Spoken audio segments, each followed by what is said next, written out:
Hey everyone, this is Jonathan Anderson, and welcome to the third episode of the Zoomer podcast.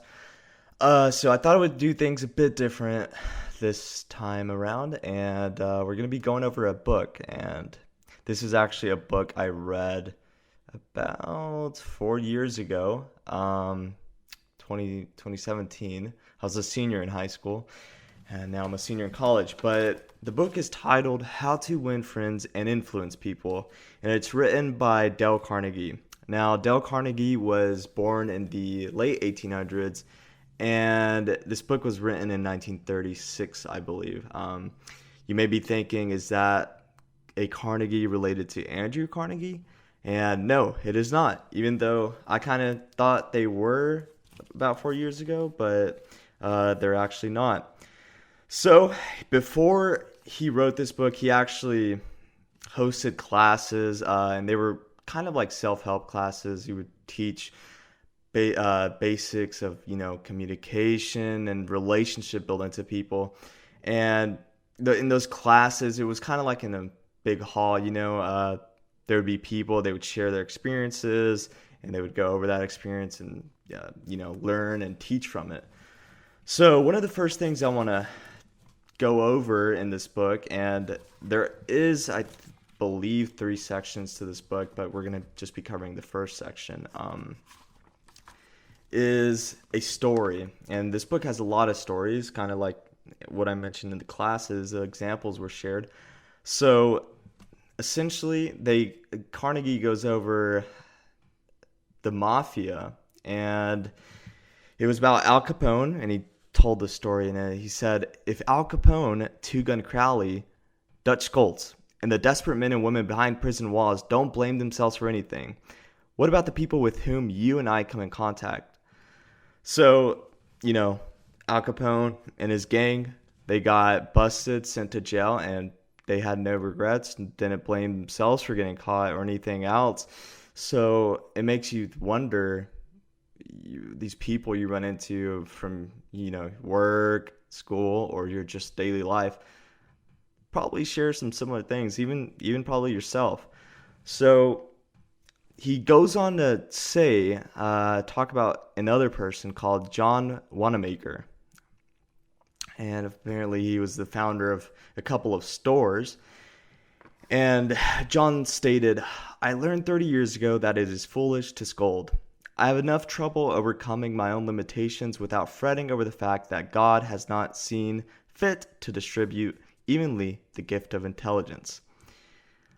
So, yeah, Wanamaker learned this lesson early, and then Carnegie goes on to state, but I personally had to blunder through this old world for a third of a century before it even began to draw upon me that 99 times out of 100, people don't criticize themselves for anything, no matter how wrong it may be. And I think this is a pretty strong statement. I think about my past and some of my failings, and I would always try to shift blame in some sort of way, whether it be, it was the environment that caused it, of the situation, or another person. But doing that, it's not really effective, because you kind of got to own your mistakes, or else you're not going to grow. So, and then, shifting the blame to someone else, criticizing someone, maybe they did indeed, a team member did indeed drop the ball on something. What's the point of criticizing them? It's kind of futile. It's better to be more constructive, get constructive feedback, and learn that way.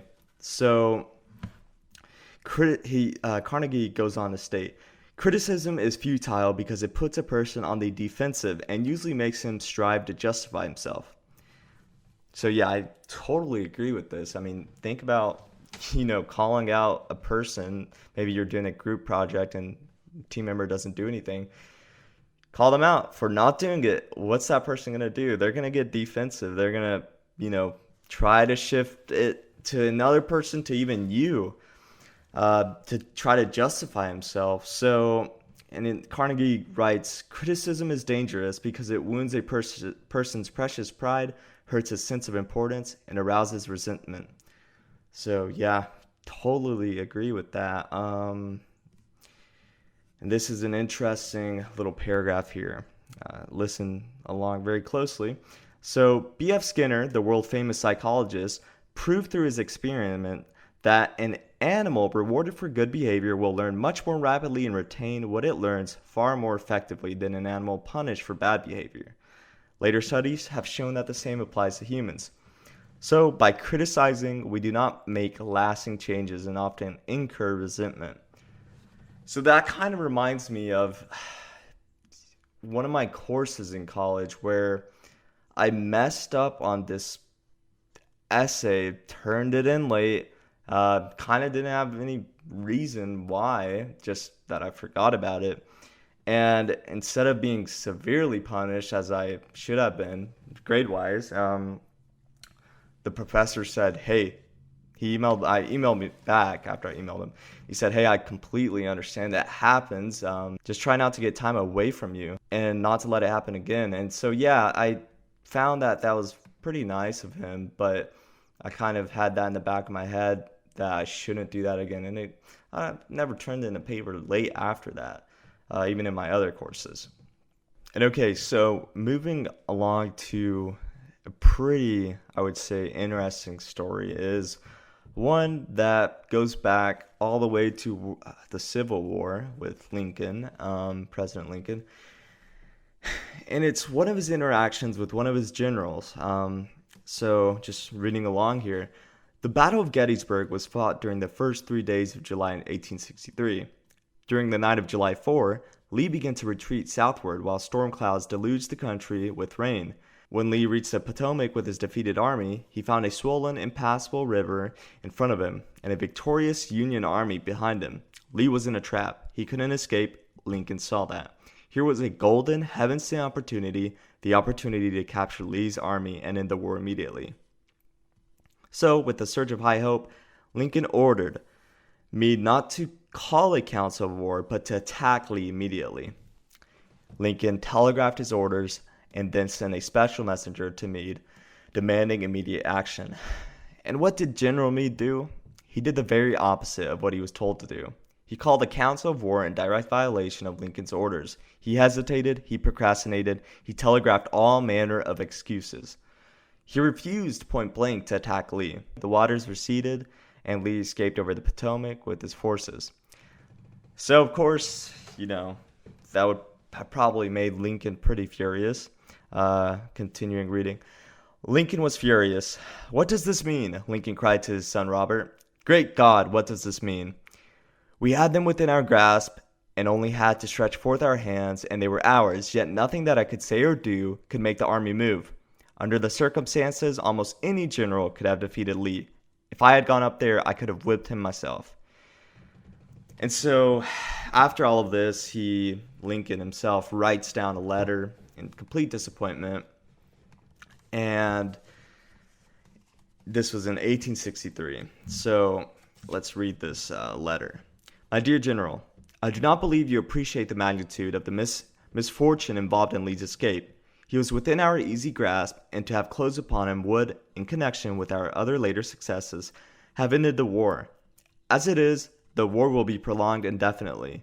If you could not safely attack Lee last Monday, how can you possibly do so south of the river when you can take with you very few, no more than 2/3 of your force you then had in hand? It would be unreasonable to expect, and I do not expect that you can now effect much. Your golden opportunity is gone, and I am distressed immeasurably because of it." So, think about it. He wrote this letter. He was pretty pissed, Lincoln himself. And what did you think Lincoln did with that letter? He must have mailed it, right? No, Meade never saw that letter. Lincoln never mailed it. It was found amongst Lincoln's papers after he died. So, Carnegie continues to write, "My guess is, and this is only a guess, that after writing that letter, Lincoln looked out the window and said to himself, 'Just a minute. Maybe I ought not to be so hasty. It is easy enough for me to sit here in the quiet of the White House and order Meade to attack. But if I had been up at Gettysburg, and if I had seen as much blood as Meade has seen during the last week, and if my ears had been pierced with the screams and shrieks of the wounded and dying, maybe I wouldn't be so anxious to attack either.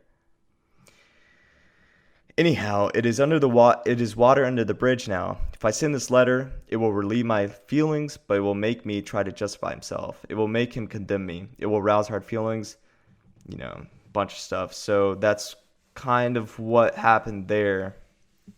And kind of makes sense.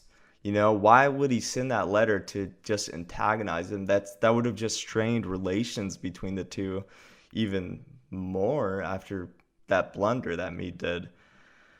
So yeah, out of this, I would say what we could learn from it is kind of detach yourself from situations, try to see it from others' perspectives, and that's kind of hard sometimes because it would be pretty hard for myself to imagine myself as, I don't know, someone, a Chinese citizen going through high school there. Completely different worlds, but at least trying to imagine that kind of gives me a deeper understanding of what that person's going through. So something we really need to keep in mind when we're really quick to insult or to blame, but we should try to understand first. So yeah, the first principle of this book, Carnegie states, is don't criticize. Condemn or complain. And we got to think about this in the bigger picture of we're learning how to win friends and influence people. I mean, look around at your friend group and your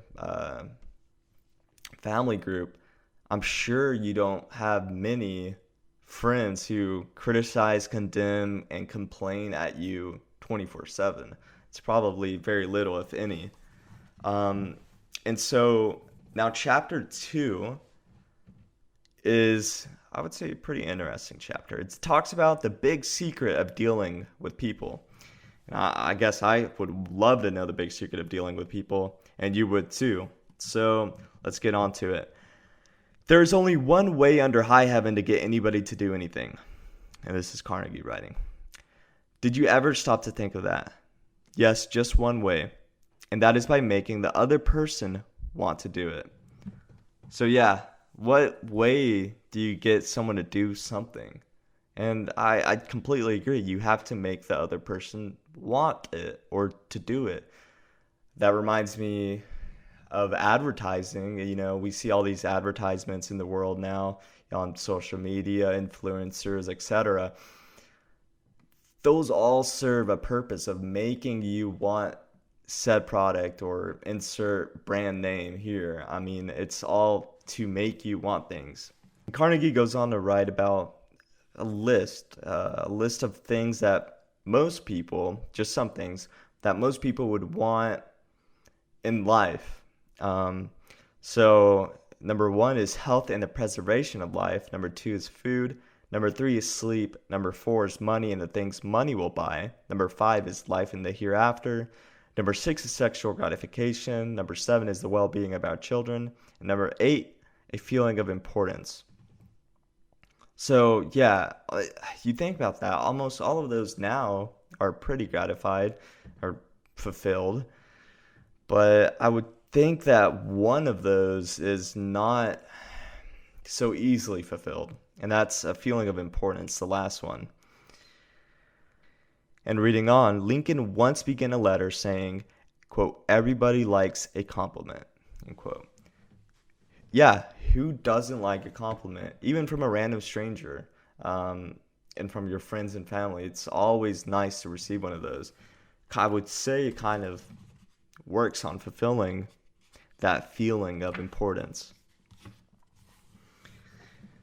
Okay, and going on with this, I'm going to tell you a story, read a story from the book. It's of one of the first people in American business to be paid a salary of over $1 million a year when there was no income tax and a person earning $50 a week was considered well off.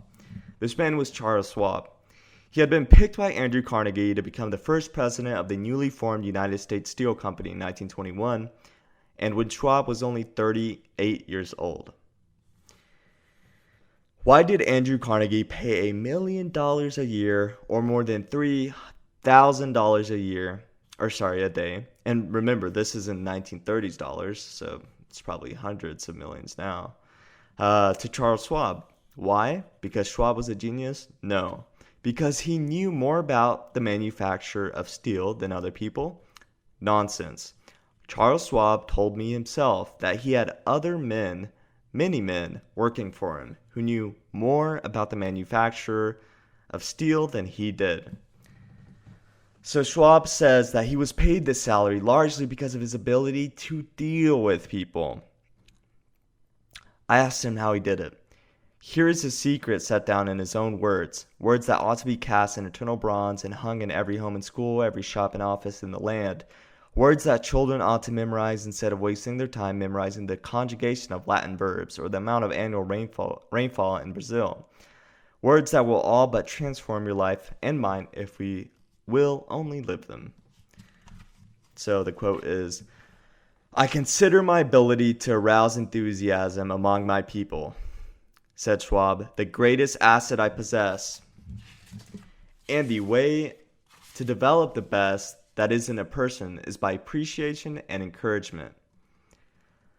There is nothing else that so kills the ambitions of a person as criticisms from superiors. I never criticize anyone. I believe in giving a person incentive to work, so I am anxious to praise, but loath to find fault. If I like anything, I am hearty in my approbation and lavish in my praise." And that's what Schwab did. But you think about, even back then, well, what did the average people do? Well, they would do the opposite. They would go quickly to criticize and point out, their employees' faults. An interesting story of how successful a person was just because of their, people skills. And I would say you got to be careful with this now because it's kind of a dichotomy. I mean, if you don't ever criticize, you might be taken advantage of. I mean, you're giving out all these compliments, giving compliments where they're due, hopefully. But you're a boss, for example, you're a boss that never criticizes. So, I don't know. I think that is a dichotomy, and you would have to criticize in some sort, maybe giving constructive feedback. Because if a person did something wrong, you would think you have to state that in some way. So yeah, I really think that appreciation is due where it's due, but also kind of what I would call it, I guess, is constructive feedback is also necessary.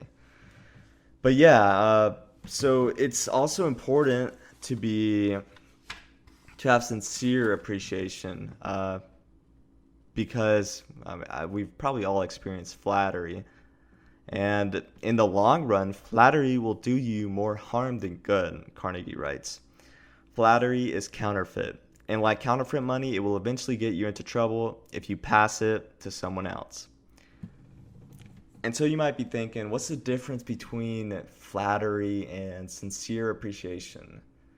Well, I would think that sincere appreciation is, as the word states, sincere, but that it comes from your heart. But the other one doesn't. It's, you're lying out your teeth. And I would say, one's selfish and unselfish. So yeah, that's the second principle. Give honest and sincere appreciation. Moving on to the next chapter, I want you all to think about when you've tried to get someone to do something, anything, and they say, no, I'm not going to do it. Carnegie writes, "He who can do this has the whole world with him. He who cannot walks a lonely way." And he writes about a fishing story, so listen closely. "I often went fishing up in Maine during the summer. Personally, I am very fond of strawberries and cream, but I have found that for some strange reason, Fish prefer worms. So when I went fishing, I didn't think about what I wanted. I thought about what they wanted. I didn't bait the hook with strawberries and cream. Rather, I dangled a worm or a grasshopper in front of the fish and said, "Wouldn't you like to have that?" Why not use the same common sense when fishing for people? So yeah, this is a big concept that I think we might have thought about before, maybe implemented a couple times, but it's pretty big. Carnegie writes, "Why talk about what we want? This is childish, absurd. Of course, you are interested in what you want. You are eternally interested in it, but no one else is. The rest of us are just like you. We are interested in what we want." So, the only way on earth to influence other people is to talk about what they want and show them how to get it. Remember that tomorrow when you are trying to get somebody to do something.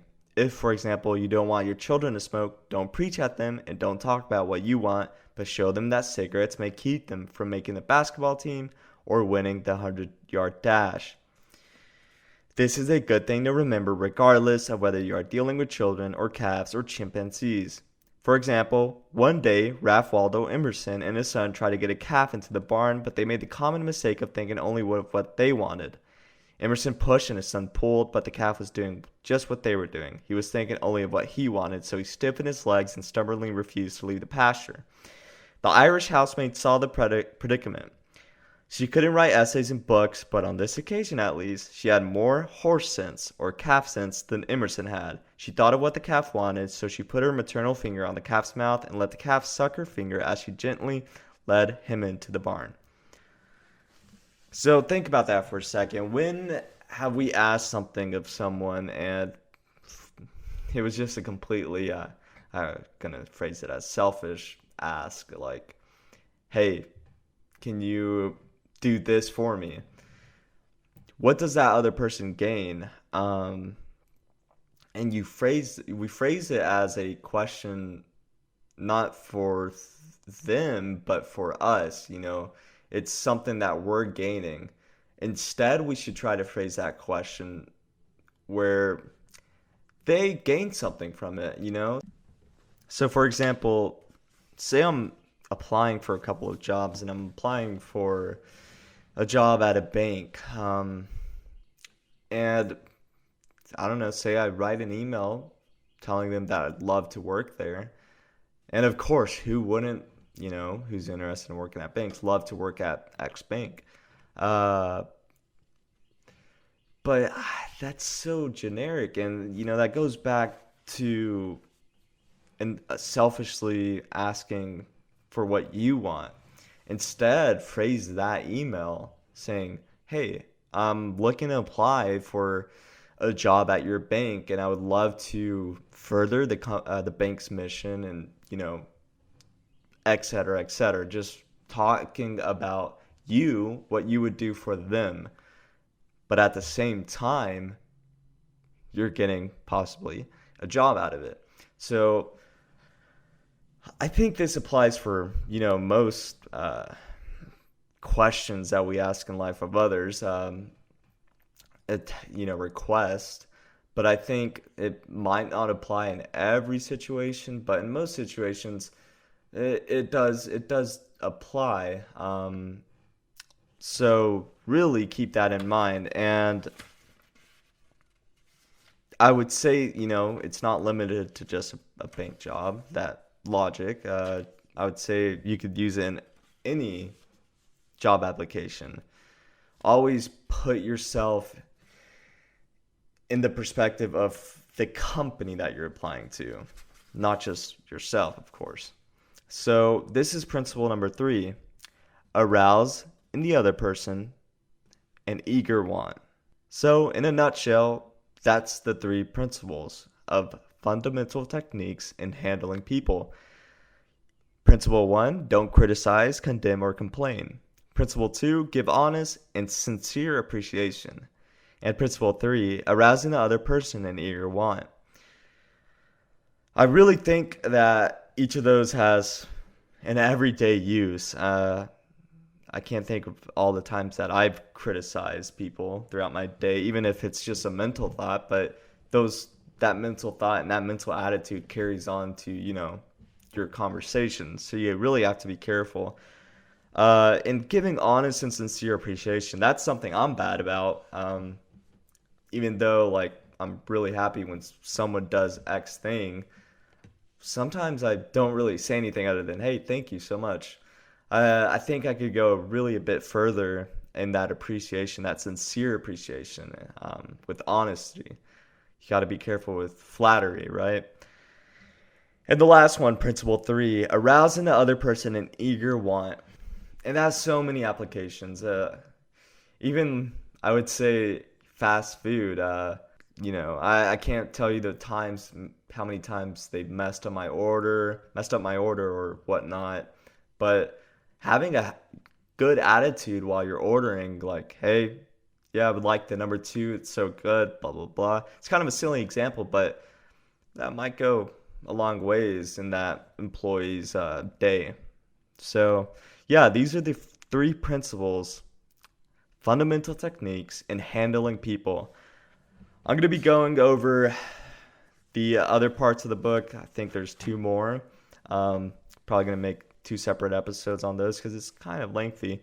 So stay tuned and be on the watch for those podcast episodes. Hope you enjoyed this. If you want, you can give the podcast a rating. And yeah, thank you so much for listening.